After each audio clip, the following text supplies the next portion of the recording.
Well, good afternoon, everyone, and thank you for everyone who's decided to not go and hang out in the beautiful sunshine right now, but come and listen to a conversation about the business of active citizenship. Or if I was writing a headline for this, for the FT, I'd say, is it possible to be woke and to be popular? And we have two fantastic people who are going to talk to us about this. But before we do that, I just want to briefly say a note of appreciation to Jim Crown, given the tragic news we've all heard in the last day. And just to say that in some ways, the fact we're talking about active citizenship and good leadership and the role that business can play is one of his legacies, because he very strongly supported this discussion within the Institute. The loss is tragic, and it certainly is a sobering way to frame the conversation we're having now. As I say, we have two fantastic people to talk to us about this. Chip Bergh, who is CEO of Levi's, been there now for 12 years. And apart from faithfully wearing denim non-stop at every opportunity, I'd love to ask you if he owns anything in his wardrobe that's not denim. He has not only played a very big role in putting denim onto the map again in the consumer culture of America, but also championing what might be called active citizenship or woke capitalism, and standing up and speaking out on a whole number of different issues about social controversies, be that guns, be it voting, be it LGBTQ, be it green issues. So, very good, interesting example of active citizenship. Also, Ryan Gellert, who's with Patagonia. Hands up who, actually, I should ask at the beginning, who wears either Patagonia or Levi's? Oh, is there anyone here who doesn't wear either? 2, 3, okay? Would you get? We'll work on you. Exactly. We're taking names.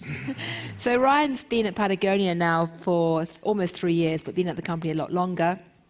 And Patagonia has also been very active in terms of social issues, but also very active in terms of trying to create a different model of corporate governance within the business community, which we're going to hear about. Both of them, just in the last 24 hours, I believe, signed up to a new corporate pledge on LGBTQ rights, which, as I've said, makes you a target in the eyes of part of the Republican Party today.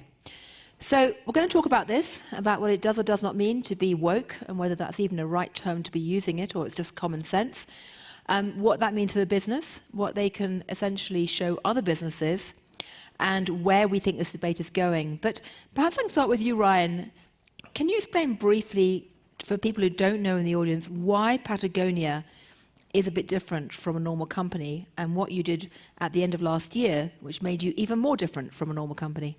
Yeah, we, this year actually we're celebrating our 50-year anniversary. And for most of those 50 years, we've just been focused on, I think it came from, let me step back really quickly, Yvon Chouinard, who was our founder, very much a reluctant businessman, got into business, if you call it that, by teaching himself to blacksmith because he was a climber, and he started making climbing equipment for himself and some of his friends, and that became a $1-2 million business.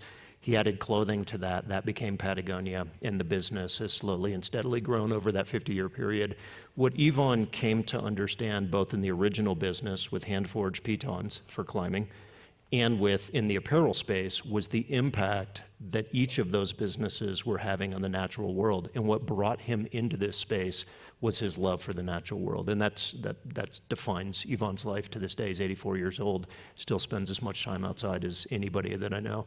And when you are a reluctant business person and you're making product and part of industry that you know has an impact on the things that you hold most dear, you wrestle with, how do I square that? And for him, that meant a number of things within the business. And I always think about it as chapters in a book. You know, it was first using less impactful materials back in the days of pitons, walking away from pitons that you hammer into the wall, damage the rock as you do it, and replacing it with less impactful means. In the mid-'80s, it meant charging ourselves an earth tax, 1% of revenue, and giving that to small grassroots organizations working on the front lines of the climate and ecological crisis. And it's just kind of been one step after another, switching from conventionally grown cotton to organic cotton, 100% organic cotton since mid-90s. And then last September, it culminated with, this business, which has got some size and scale now, 100% owned by the Chenard family. And they had wrestled for a long time with, what do we do with this thing that would have the biggest impact on the issues that are most important to us? Do we sell it? Do we take it public? Do we basically take the money off the table and put that money to work? And they thought about that for decades. And last September, they made the decision or codified the decision to create a unique structure. It's two pieces, and they're lined up around the twin goals that were most important to them. Number one, maintain the integrity of Patagonia, continue to run it according to our values. And number two, cash flow the environment with 100% of our profits for the rest of time as long as Patagonia exists. So we created a purpose trust and a 501c4 as the legal structure to enable that. Right. Well, it's certainly a very striking decision. It caused a huge buzz in the sustainability world. I imagine people here may have questions about it. You could do that because you were a private company. Levi's has gone back and forth between public and private. You're now public. Right. How and why have you got involved in active citizenship as a public company, and how different is it from being private? So, and this is not to play one-upsmanship, but we've been around for 170 years. But 50 years is quite a run when you look at the number of startups that don't make it to 3 years, right? But we've been around for 170 years. And this really is about the values of our company, and it goes all the way back to the founder, Levi Strauss himself. We've been selling jeans now for 150 years. This is the 150th anniversary of the 501 jeans. And when Levi Strauss set up shop in San Francisco 170 years ago, the very first year he made a profit, he committed a part of that profit to give back to society. And he firmly believed that we were in business, as I think Yvonne believes, that we're in business to do more than just sell a pair of jeans and return money to shareholders, that we are in business to make a positive impact in the communities where we live and work and in the larger world writ large. And so this isn't about me, it's not about my choices, this really is a platform that the company has stood by for generations. And actually, you can wind back the clock and look at a number of things that this company has done. Back in the day when we owned factories in the South and the Southeast, we desegregated those factories 10 years before the Civil Rights Act. I like to say we were always on the right side of history. We were very early in the AIDS epidemic. The CEO at the time stood in the lobby of our building handing out brochures on the AIDS epidemic. And then we were the first company in corporate America, a sizable company, that gave healthcare benefits to same-sex partners. We've always stood for equality. That is part of who we are. And this is just a continuation of that long legacy. It is a big part of who we are as a company. And I have said before that it is part of the responsibility of the CEO. I have a platform, if you will, because of the generations before me, to take a stand on things, and we punch way above our weight. We're, a $6 billion company with a market cap, I haven't checked lately, of around $8 billion, and we punch right up there with the Facebooks and the Googles and the Apples when we take a stand on something, trillion-dollar market cap companies. So, but to your question, we were private when I joined the company, and then in 2019, we took the company public. And when we did our roadshow, this was a part of the discussion with investors. We said, this is who we are. And in 2016, we took a stand on ending gun violence in America. And I looked investors in the eye and said, if you're uncomfortable with the company taking a stand on this, then we're not a company for you to invest in. And we have not changed our voice or changed what we've spoken out on since the day we became public. Well, I'm going to come back and ask you in a moment about how you choose which issues to talk about. Yep. Before I do, though, in 2019, the idea of environmental social governance took off big time. I know that because I'm with the Financial Times. My day job is I chair the editorial board. But in 2019, I founded something called Moral Money, which is a platform and newsletter on sustainability, not called moral because we were trying to preach at anyone, but we were trying to invoke Adam Smith's theory of moral sentiments, which is about business operating in a structure of trust, social trust. And back then, ESG was hot, hot, hot. Hockey stick moment. Everyone cared about it. Thank you, Greta Thunberg. Thank you, Larry Fink, although he's had a bit of a second thought, it seems, from yesterday. It was very much flavour of the month. Fast forward to today, and we're living through a massive backlash against woke capitalism. It's sort of, public enemy number one as far as many Republicans are concerned. And what I find interesting about this is no one who hates woke capitalism supposedly seems to want to go back to pure Milton Friedman, but they don't like ESG. You're a very easy target. So have you seen any pushback by investors or any concern?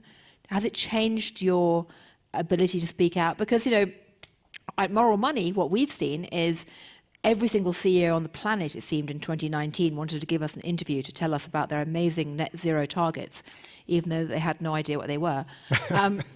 Now, we don't see so much, see concern about greenwashing. It's all about green hushing, the fact that CEOs often don't want to talk about it for fear of being attacked by Republicans. Do you feel that at all? Has that changed how you operate? I would say the calculus has changed a little bit, but it hasn't changed who we are or what we're speaking out on. We haven't really backed down. I do think ESG is a lightning rod right now. We've always talked about sustainability. We've always been engaged in sustainability, predating me. We are in the apparel industry, and as Ryan said, we have lots of opportunities to make a positive impact. And so we've invested a lot from an innovation standpoint on alternate fibers and alternate fabrics. Cotton consumes a lot of water, so how do we blend cotton with hemp? And we've invested a lot in these areas, and we're going to continue to focus on the things that make a difference and make the world a better place. And it is unfortunate that many of these positive things that I think are important for the world, when you look at the data, climate change is real. It's really happening, and we need to act on it. And it's unfortunate that it's being weaponized now and politicized, but it hasn't changed our course of action at all. But before I ask Ryan, when you say it's changed the calculus, does that mean that you are now a bit more tactful in public? Does it change how you announce some of your campaigns? Do you avoid talking in ultra-red places? How has it actually changed your calculus about how you behave in public? I think we go in with eyes wide open right now, whereas before it was a very receptive world. And now we know that there is a risk with anything that we do that it could be a lightning rod. But we haven't stopped. We just signed this human rights campaign statement in support of LGBTQ plus community, which we've been supporting for generations. We're not going to back off just because there are a bunch of bullies out there. Mm-hmm. But we're going into things with, deliberate discussions to make sure our eyes are wide open as we go into it. Right. Well, the idea that DeSantis has gone to war with Mickey Mouse has certainly taken many people aback, in the business community. And claiming victory, too. And claiming victory, right? Yeah. It's not clear who's won, between Mickey Mouse or DeSantis at the moment, but watch his space. But Ryan, what about you? Has it changed your calculus, the backlash? It hasn't changed how we think about it at all. We are, and I do think that, I appreciate your answer on operating within a public structure. Our world's just simpler, given our founding, the beliefs, the support of our founders, former owners and current founders. I don't spend much of my time at all talking to them about the issues that we're going to take, the topics that we're going to take positions on. I don't ask for approval. We engage where we engage, and I think we're got a pretty strong philosophical alignment. And I think where we spend our time talking is how we think about things, how we actually engage with them. They just have a lot of trust in the organization. I think our original purpose statement, going back 30 years now, which is a long time in our history, was build the best product, do no unnecessary harm, really take responsibility for what it takes to create that product and bring it to market, and use business to inspire and implement solutions to the environmental crisis. So that goes back deep into our history. We updated our purpose statement a handful of years ago to something simpler and more clarifying, which is we're in business to save the home planet. And that's what we exist to do. And I don't see that as a political position, and I really don't give a shit for, about the opinions of people that do, candidly. I mean, does it in any way impact your desire to work in, say, Texas, or does it, do you have stores or outlets in Texas or places like that? Which means we have employees in Texas. And does it change the calculus about us having stores in those states? No. Does it pull us into a position where we feel that we need to take positions on behalf of our employees in general or in specific places? Yes. So have you had DeSantis go to war with Patagonia sweatshirts along with Mickey Mouse? No, he seems like he's been pretty busy. But if he wants to come around, that's on him. I mean, look, we are who we are. We believe what we believe. We do what we do. Right. Have you had any direct attacks or? Not from DeSantis, no. Right. I've had some personal attacks and death threats when we weighed in on ending gun violence. Yes. But nothing that's caused us to stop or reconsider our positions on these important issues that we really do believe that we are making a difference. And we also tend to be first sometimes in many of these areas. With gun violence prevention in 2016, we weighed in because a customer carried a weapon into one of our stores that went off accidentally in the dressing room, and he literally shot himself in the foot. And you can't make that up. And we have a number of states here in the U.S. that are open carry states, and our employees, we have almost 300 stores here in the U.S. Our employees were really concerned about, if a bad guy comes in, if a person comes in with a gun, we don't know if they're a good guy or a bad guy. And we have a policy, as most employers do, that you're not allowed to bring a gun to work. So we weighed into this issue largely to protect our employees and to protect the customers in our stores. When that gun went off, it could have killed one of my people, it could have killed a customer, it could have killed a customer's child. And so that's what got us into this. And we published a letter. We kind of went to school on what's best practice, and we published a letter respectfully asking gun owners to leave their gun at home when they come to try on a pair of Levi's. And we were one of the very first to weigh in on this issue. In 2018, we sent a letter to Congress to support the Gabby Giffords bill. There were 4 CEOs that signed it. This most recent round with the Safer Community Act, we had over 500 CEOs sign the letter. And I can say definitively that the business community, and in fact, Patagonia joined us on that, the business community took us over the tipping point and was responsible for that legislation, passing the first major piece of gun violence prevention legislation in decades. Wow. Well, congratulations. Yeah, I can see, yeah. Out of all the issues that you have picked up, what has been the most controversial with the outside world? You want to go first? Has it been the voting comments, the comments about companies paying their taxes? Has it been the comments on LGBTQ or green? What is the biggest flashpoint? I don't know that I feel like, well, no, I do know the answer to your question. I think all of those is like a slow sort of buzz at times. I think the one that without a doubt got the most, that animated certain people in the US the most is when we did a full takeover of the homepage on our website and said the president stole your land. And that was in response to Obama creating a new national monument around Bears Ears in southeastern Utah, which was something that we had been engaged in for a decade or more, and then Trump coming in and reversing that designation. And that really animated a cross-section of people in the US. So you had a lot of the Trump supporters burning their sweatshirts, did they? We had all of those sorts of things. I mean, one of the things that's great is often when, I say great, I don't mean to be dismissive about this, but sometimes when that happens and some of it feels like kind of troll-like behavior, people have a tendency to send their product back. We have a really vibrant secondhand business. So Well, maybe you can put a label on it saying "as owned by a Trumpy." What about you? What has sparked the biggest fury? I would say the ending gun violence prevention has probably been the hottest issue. We also weighed in after the Dobbs decision on supporting women's health and reproductive rights as an equal rights issue, and we were one of the first companies on that as well. I expected that to be more of a lightning rod issue. It was surprising that it wasn't as significant as we expected. And we really focused our messaging around doing what's right for our employees and making sure that if more than half of our employees are women, and there's clear evidence of the impact that 50 years of access to abortion has had on women in the workforce, and it feels like we're now heading backwards.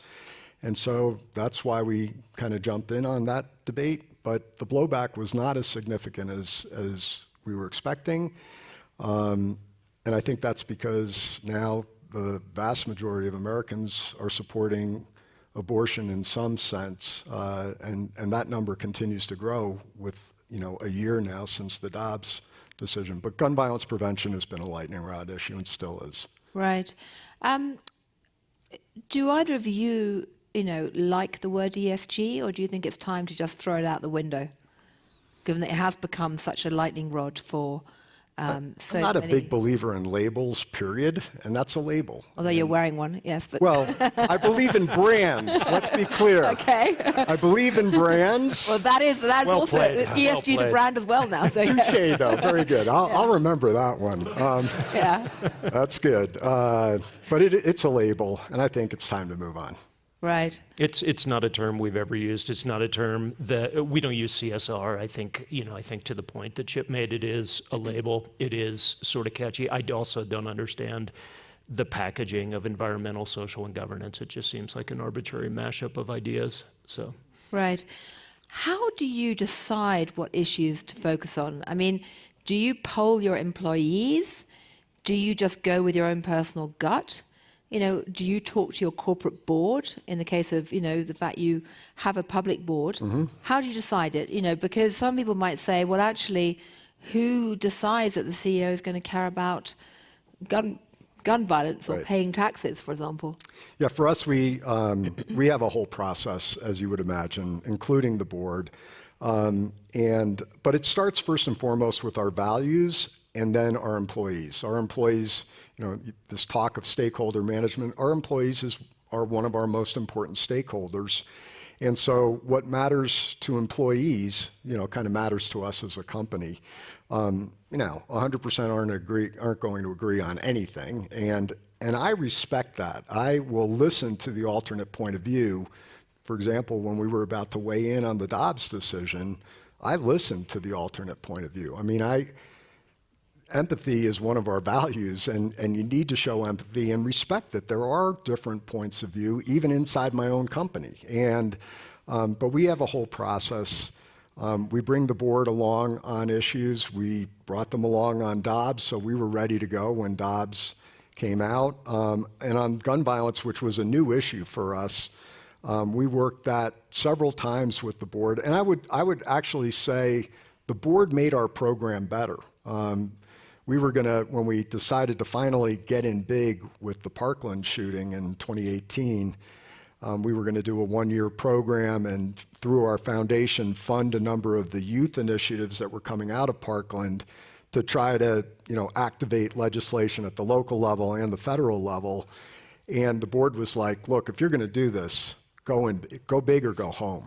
Like, don't just do it for a year. And so we committed to a 4-year program. We put over $1 million against it. We're now almost 6 years later, and we're still working against it and still funding a number of local on-the-ground organizations that are really focused on changing the culture and making an impact on ending gun violence in the neighborhoods, which is where most of it is happening.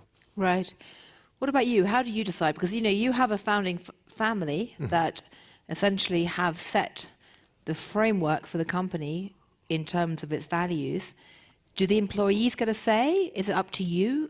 Who decides? Yeah, I mean, I think it's neither the employees in a democratic process, and it's certainly not me in an autocratic one. I think we've got a really clear sense of self, and I don't mean that in an arrogant way, but our purpose statement is we're in business to save our home planet. We have a body of work and nearly a 50-year history of focusing on environmental topics and issues in a variety of ways, both within the business, but also we've been providing money to grantees for nearly 40 years now is one example. We've been campaigning on environmental topics. I think that we are at our absolute best when we combine good storytelling with clear pathways to action, and we are invested and engaged in topics, and we've got experience, credibility, and relationships, and we do that in support of our grantees. So that's us at our best. Where we get involved in other issues is often through the prism of what is critical to our community, including our employees. They're not decisions that I make on my own, but we're also a different size, scale, and ownership structure, and so perhaps there's a few less steps required to kind of get everything lined up. Well, that's the freedom of being a private company, isn't it? You don't have to deal with this irritating thing called shareholders or the media scrutinizing you. You get plenty of media, but the shareholder side, it's a bit different. Right. The other thing I would say is you do have to be choiceful, because if you stand for everything, you stand for nothing. And so you do have to pick your spots. And we try to focus on things where we know we can have an impact that also has a business case behind it as well. So like the gun violence prevention, it really was about protecting our employees and our stores and making our communities safer. What about the next, 18 months? Because we have this little thing called another American election coming up. Yes, we do. Last time round, we did not see the business community coming together particularly strongly and either opposing Donald Trump or opposing some of the uglier elements that were associated with the far right. Do you have any hope, let me start with you, Chip, that this time round the business will grow a spine and stand up to him collectively, or stand up to some of the uglier elements of that? Or do you think that, they're going to be rolling over most of the other companies? And what do you yourselves plan to do about it? So we've been actually partnering together, our two companies, to drive employee engagement in voting and to basically create an environment where employers would give their employees time off to vote. We think the most important thing for democracy is for everybody who is eligible to vote to go out and vote. And we got started in this, I think, in 2016, and then 2018, the midterm elections, the turnout was horrible. It was below 50%. And I think it's fair to say that democracy only works when every eligible voter goes out and votes. And by the way, getting the voting maps right probably matters as well. But that's really been where our focus is. We try to be nonpartisan and non-political about this. We just think democracy works better when everybody has an opportunity to vote. We're one of the only true democracies in the world where election day happens on a work day. And I could probably take an hour or two off to go to the voting, to the polls to vote. But, a bus driver or fireman or policeman in San Francisco probably can't. And so we've worked, and during the last elections, I think we had we're up to over 2,000 companies from all 50 states, so red and blue states. And what do they sign up to do to actually get their employees? They pledge to give their employees, whatever construct they have is fine, they pledge to give their employees time off to vote during election day. And we do it even for our store staff. We give our store staff time off during their work day so that they can leave the store and go vote. And we think that's one of the most important things that employers can do. I think it would be highly unlikely for companies to start wading into partisan politics. I don't think we will. We don't have a PAC. I never have paid $1 to go see a congressman or a senator. We never will. And we'll use our voice and we'll let democracy proceed the way it's intended to proceed. It is democracy is really fragile, as I think everybody in this room knows. And the best way to get good results out of democracy is a highly engaged citizenship and highly engaged companies that are driving, they're making it possible for their employees to participate in the election process. Right. Well, I want to get a highly engaged audience right now, so I'm going to turn in a few moments and ask a question. But before I do, what are you expecting, Ryan, in the next sort of 18 months? Are you going to get involved in the election issues, on speaking out on any of this? Yeah, we will. We'll continue to. Just further developing a little bit what Chip said. So in 2018, we co-created Levi's, Patagonia, and PayPal, the Time to Vote movement, and it was focused, as he said, on trying to just get people out to vote. What that's meant for Patagonia is we actually close our entire business, every part of it, warehouse, retail stores, the entire business for the entire day, and we encourage— On election day, you close the whole thing? We close everything. And wow. We encourage our staff not just to vote, but to volunteer, helping others access the poll, be poll workers, and engage in other ways. I think at this point, we still have many, many barriers to voting, and we still, I think, have real gaps in access to good information. I think what we also have is a real lack of trust in the process that's developing by design. And so will we engage in other ways? Yes. And am I totally clear on what that'll mean? I'm not sure yet. We've actually gotten behind specific candidates in elections in the last couple of cycles. I'm not sure we'll continue to do that. I do appreciate the point that you made, Chip, which is businesses should stay out of politics. I guess what I'd counter with is businesses are so completely intertwined with politics today that if you're gonna be in there, at least stand up and be honest about your engagement. And so we've never hidden anything. If we're supporting candidates, we're very public about the fact that we're doing that. And just before I go to questions, I can see hands waving already. There are other companies like Woodadvisor who feel that they've actually taken a hit by taking a stand. Have you ever taken a financial hit through your political stands? No, I would actually say that if anything, it is positively haloed over the Levi's brand.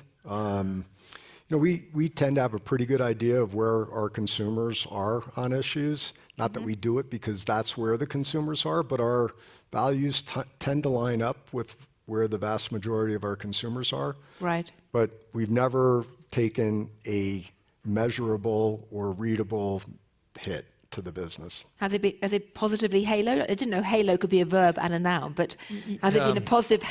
Has it been a positive halo? Has it haloed you, or has it hurt? I think that there is, some independent polls seem to validate, and this is certainly not something that we keep our finger on the pulse of. We don't do work on this. That there's a certain amount of trust in Patagonia, and I think what surprises me positively is that it seems to exist between different communities regardless of how they vote, because I think there's an appreciation for the consistency of our actions. I think one of the decisions that we made, so this is more about an action than a set of beliefs, that's cost us a lot of money, and I've never been bold enough to ask how much because I really don't want to know, and that is when 3 years ago, we stopped 100% of our paid advertising on Facebook and Instagram, and after the change in ownership, we've done the same with Twitter. And as a consumer goods company and apparel company, they at least used to be very fertile places for connecting with your communities, and that's had a real financial impact on us. I would just, the last point I'd make is, you used, I think, Bud Light as an example. I don't even know if I would describe that as taking a position. It seemed like it did a great job of offending everybody by sort of just being here, here, here, and here. And I think, it's a bit amusing, but it's also true. It's like, what do you really stand for? Where's the credibility come from? What are you going to do when the shit starts flying? And I think that there's a lot of lessons in that, but describing it as taking a stand and taking incoming, I think, is a really incomplete picture, but I think that's sort of the narrative right now. Yeah, you use the word continuity, and I think that's a really, really important point. Once you are out there with the position, you cannot show a weakness or backing down. And the last thing, because then you lose everybody. And so it is really important, and that's why we didn't waver. I didn't even talk to the board about signing on to these two LGBTQ statements the last couple of days, because we have a generation of experience doing these kind of things. Right. And we're going to be consistent, and we're going to continue to stand for equality and to back and be an ally to these communities that are being assaulted right now. Right. Well, the experience of Bud Light, though, has, enhanced this green hushing approach, because CEOs feel they can't win on either side. They're going to get attacked by the right and the left. The ironic thing is, you know who's picked up all the share? Modelo, which is their other brand, one of their other brands. Nobody's talking about that. Well, they will be now. That's where all of the share loss went to. Probably a more profitable brand, too. That is indeed an irony. Right, we got a lot of questions already. Let's take a question here in the front, first of all.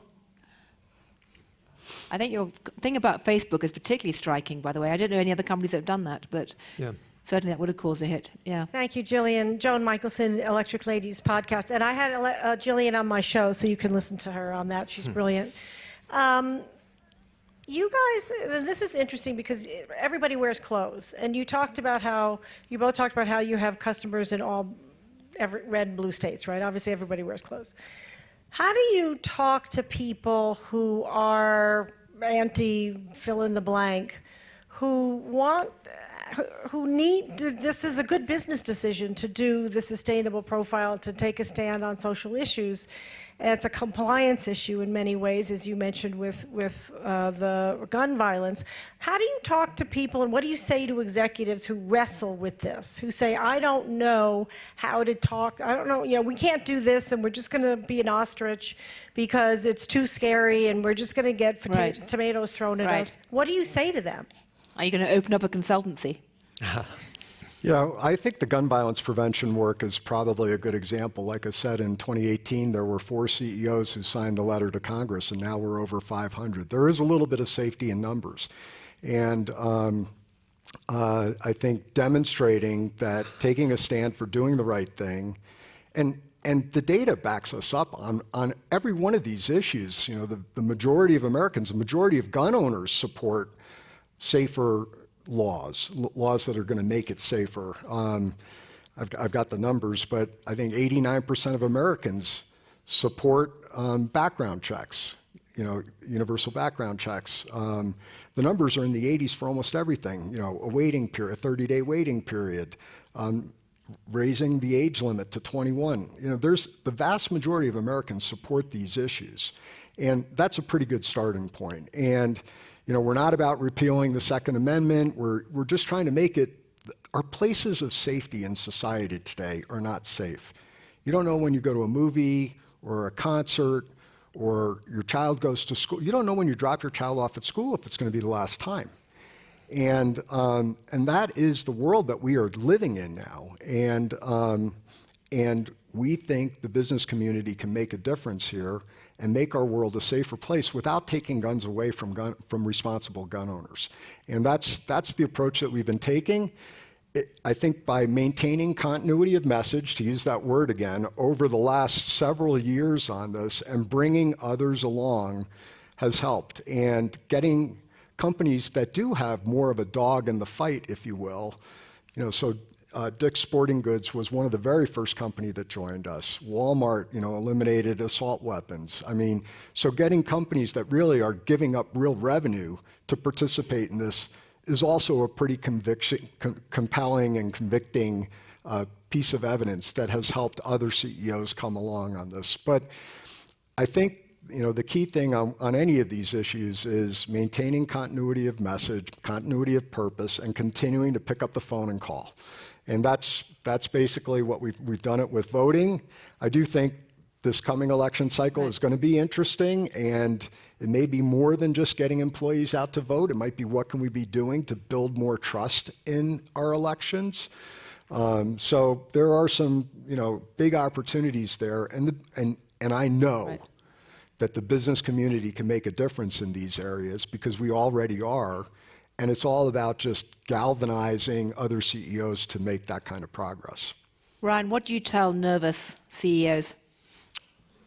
I don't have long conversations with nervous CEOs because I feel like time is limited, and I feel like, we're obsessed with finding points of leverage, and, where can we use our money, our time, our voice, our storytelling and the different assets that we can bring to bear to fight the climate and ecological crisis first and foremost. That's what we're focused on. And so I think what we try to do is model a more responsible form of business and prove that that can be successful. And I think that one of the fallacies often is that businesses are run from the CEO, the C-suite down.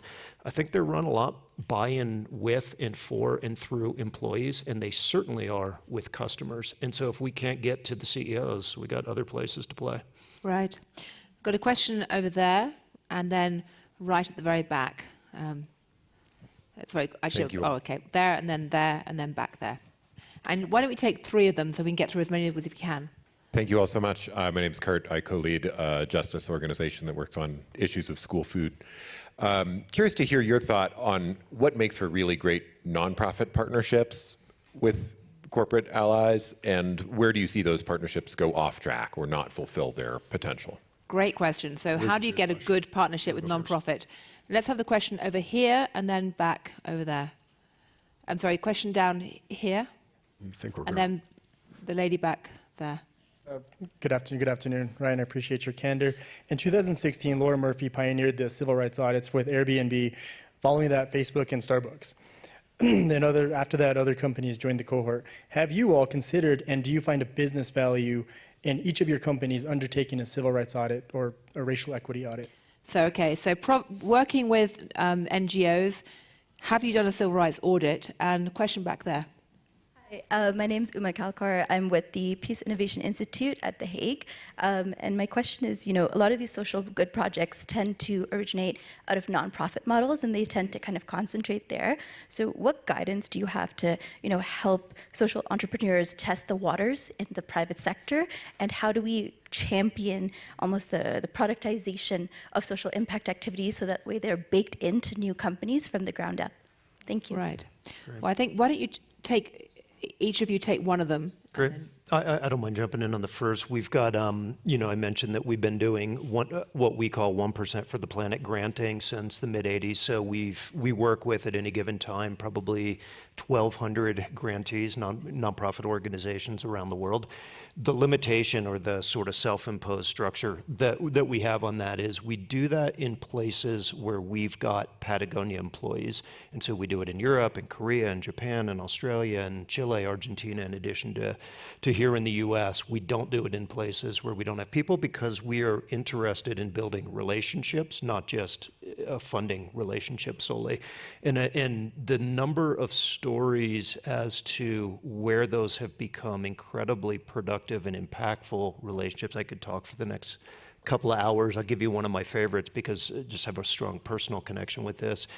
I was the general manager of Patagonia's business in Europe, Middle East, and Africa for 6 years before I moved into this role, and so I was based in Amsterdam.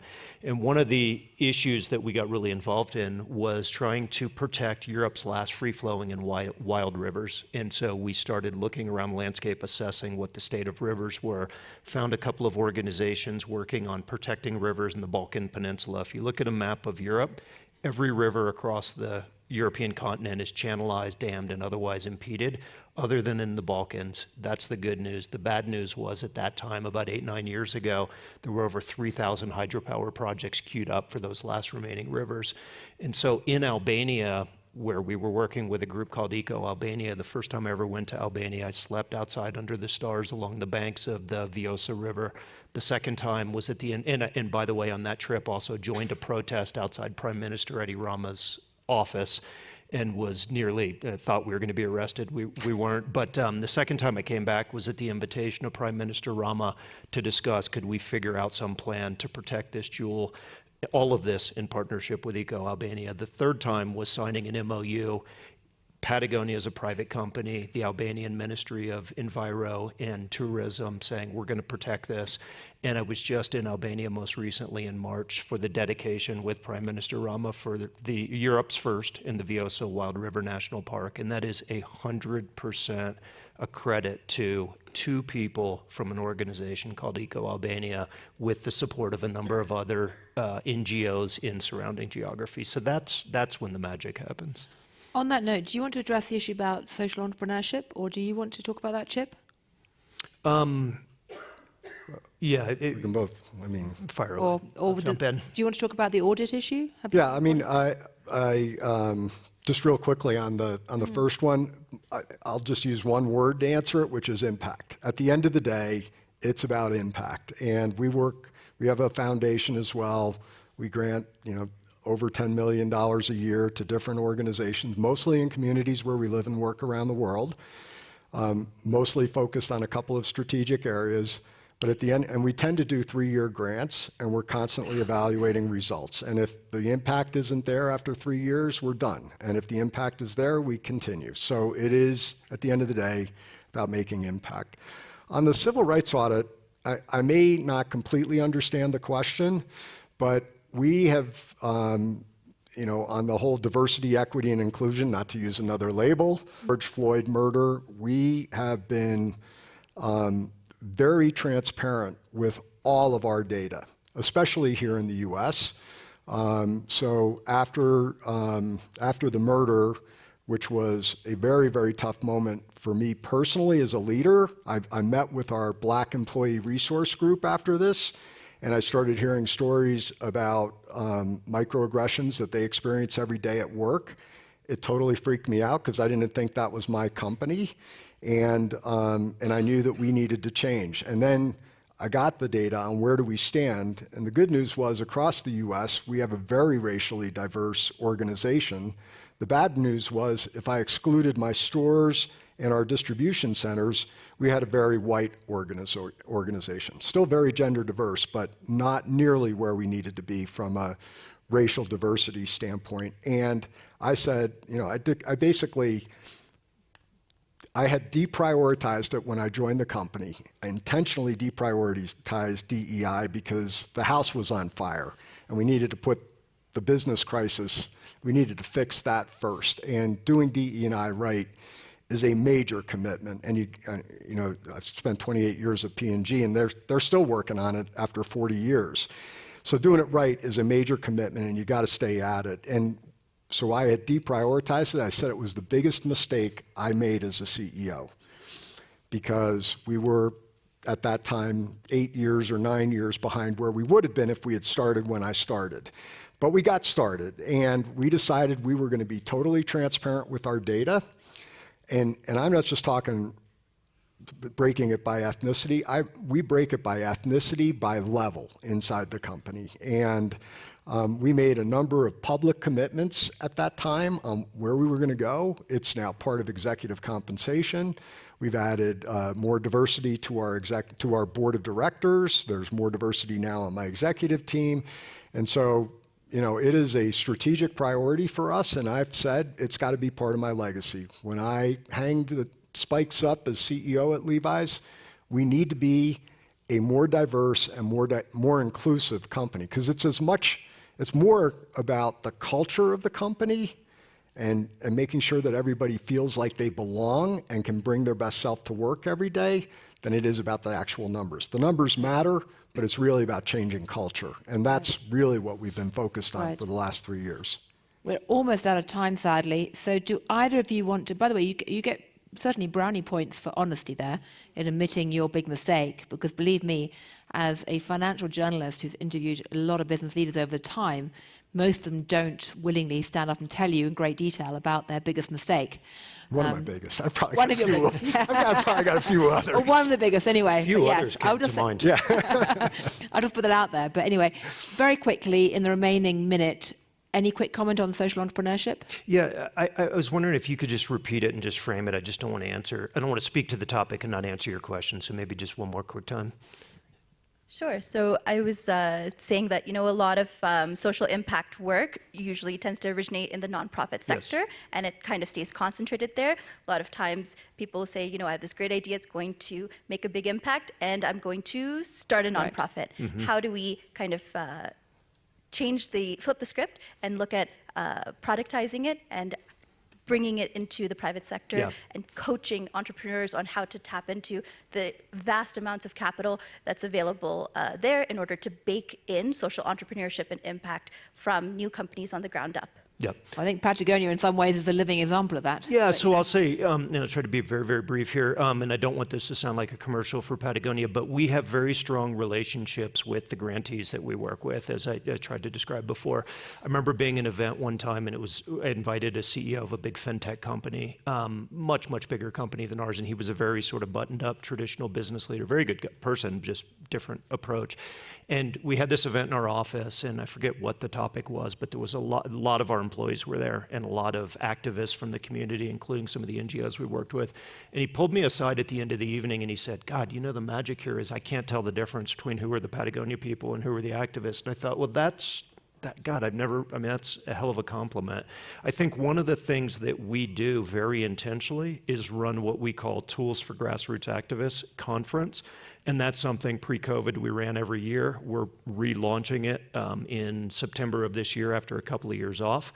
And we do that in Japan, we do it in Europe, we do it here in the US.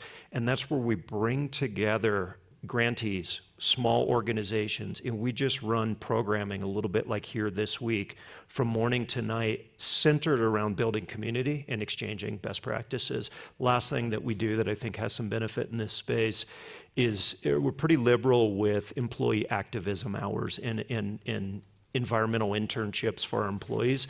And one of the best stories I remember was walking through our office in Amsterdam and seeing one of the people that got us involved in protecting rivers in the Balkans, who's this 6'4" Slovenian former Olympic rower, and now kind of a dirtbag kayaker and activist. And he was sitting in our office, and he lives in Slovenia. And I said, what the hell's he doing? He's sitting with our whole finance team. And I went over after, and I said, what's going on there? And he said, oh, we just decided using our activism hours to teach Rock basic finance 101 and had to do bookkeeping. So we flew them in, and we're giving them kind of a full day deep dive.